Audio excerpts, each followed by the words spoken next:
One of the biggest events on the planet, the FIFA World Cup, attracts 5 billion viewers globally, yet we'll look at the dismal status of World Cup venues in Russia, Brazil, and South Africa today as emphasis once again shifts elsewhere. We'll also look at how Qatar plans to handle this crisis and why they have already started removing one of their stadiums. With modern stadiums, cutting-edge training facilities, and improved transportation links, Qatar has spent more than any other host nation has ever spent on a World Cup infrastructure. This is largely because Qatar had to construct the majority of this infrastructure from scratch over the past 10 years. Even $20 billion is a lot of money, especially since the event is gone in less than a month, and countries expect that the World Cup infrastructure will provide long-term advantages. 4 years ago, Brazil spent $20 billion, while Russia spent closer to $16 billion. Once desolate places may be given new life by the transportation linkages, and stadiums could begin to break even by holding events and concerts. When we look at the history of World Cup stadiums, it doesn't offer a very positive picture. It's a bold vision, lively venues outliving their initial purpose, but it doesn't always work that way. We'll discuss Qatar's other ideas later, but for now, let's look at what they are attempting to prevent. Considering what transpired at past World Cups, Russia built 9 new stadiums and upgraded 3 existing ones in preparation for the 2018 World Cup. Just how much all of this cost is difficult to determine, but it was a sizable portion of the $16 billion that Russia spent on the World Cup overall. After the World Cup, Russia decided to rent these venues to domestic football teams. These stadiums were built to hold matches, so it should have been evident that ticket sales would help cover operating expenses, but this tactic did not work. The local team gets an average of 6,000 spectators, or just 15% of the stadium's capacity, making it difficult to meet the operating costs.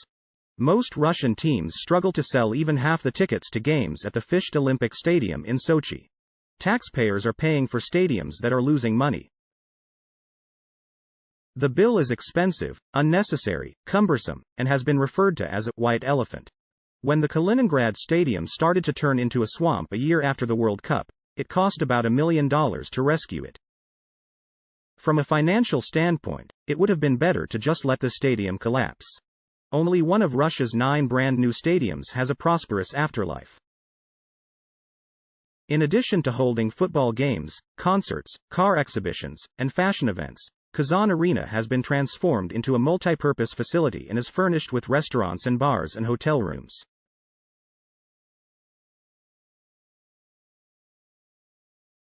The stadium was converted into something altogether new, music, which may be the secret to long-term success, but was it the same in other nations? Brazil, which hosted the World Cup 40 years prior to Russia, has venues that tell a similar tale. There are thousands of unfilled seats, the majority of which are used by domestic teams.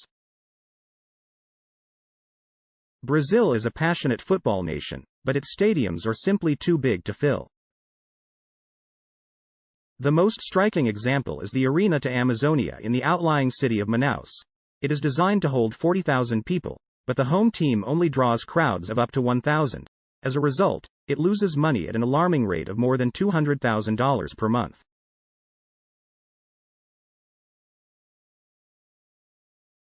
In a last-ditch effort to pay the bills,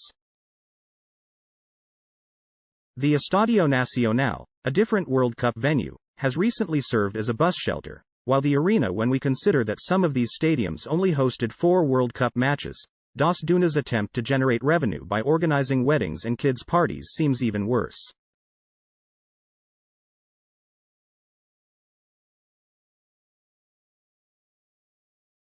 Was all of this work worth it for only 6 hours of football?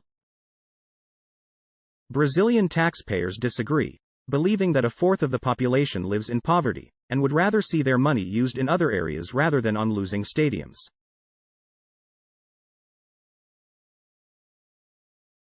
Brazilian journalist Jorge Cruz succinctly said it in 2015. Other than the debts we owe Brazil from the World Cup, we were given 4 years. Before, when South Africa hosted the World Cup, these stadiums, marginally superior to those in Brazil and Russia in addition to holding events and concerts, the Moses Madiba Stadium in the city of Durban today serves as a multi-purpose venue.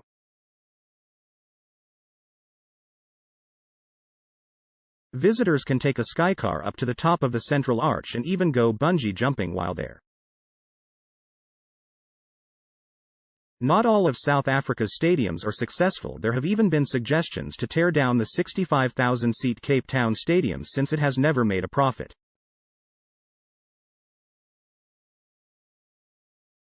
Given that Qatar's World Cup bid was dogged by scandal and that over 30 FIFA officials were forced to quit as a result of evidence of bribery and corruption, it might only be a matter of time until Qatar learns from the mistakes of previous World Cups.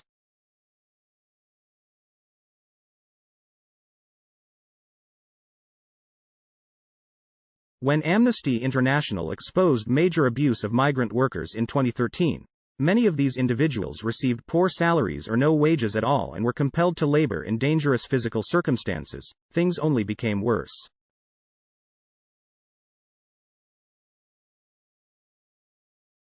The country's international reputation has suffered greatly as a result, and the one thing they haven't faced criticism for is their plans for the World Cup stadiums once the competition is over.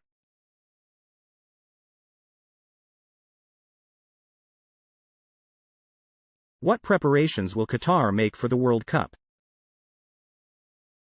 For a nation, having 8 enormous stadiums would be absurd because Qatar is a tiny country, to put it in context. There are 400,000 Qataris living there. When this is happening, the stadiums can hold 420,000 people. If these nations can't fill their World Cup stadiums, Brazil is home to 220 million people, while Russia has 140 million. Although Qatar won't have a chance, it won't try to fill them. Rather, they want to change them. The 2 biggest stadiums, Lusail and Al Bayt, will be renovated into contemporary multi-use spaces. In Lusail Stadium, the majority of the seats will be removed to make room for stores, cafes, a school, a health clinic, and perhaps even some apartments. El Bada will experience a comparable process. In both stadiums, it will be transformed into a 5-star hotel, a shopping center, and a hospital. The field will remain in the center of the other amenities, although it will mostly be used to host neighborhood events. 3 more stadiums will no longer host professional football games. Instead, Ahmad bin Ali Al Janab and Al Tumama Stadium will still host football games, but only if the venues drastically reduce their capacity from 45,000 down to 20,000 by eliminating temporary seating.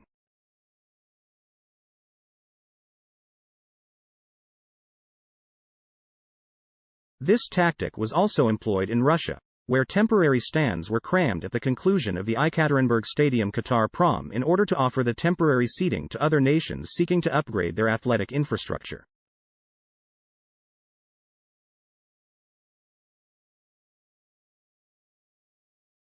Stadium 974 is the most innovative solution of all.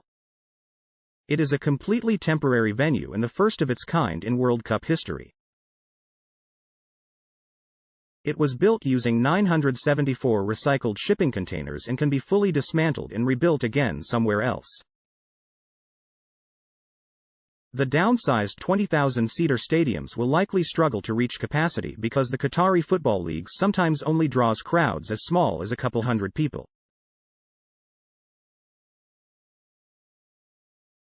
As Brazil did in 2016, when they hosted the Summer Olympics and used 5 of their former World Cup stadiums, Qatar is also planning to use its World Cup infrastructure to host some future events.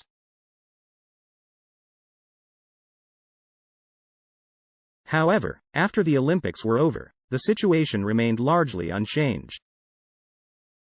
In 2024, Qatar will host the Asian Cup, an international football tournament for teams in Asia and Oceania. They will also host the 2030 Asian Games and an international athletics tournament. Possibly as soon as 2036, they have also set their sights on hosting the Olympics. Only time will tell if any of these plans materialize, but one of them is already in motion after hosting a match between Brazil and South Korea on December 5. It is rumored that the pieces of the stadium will be shipped to Uruguay, which is hoping to host the 2030 World Cup. Do you think mobile stadiums like this are a good idea for future World Cups? Thank you for watching, and we'll see you in the next episode. If you liked this video, please leave a like and subscribe.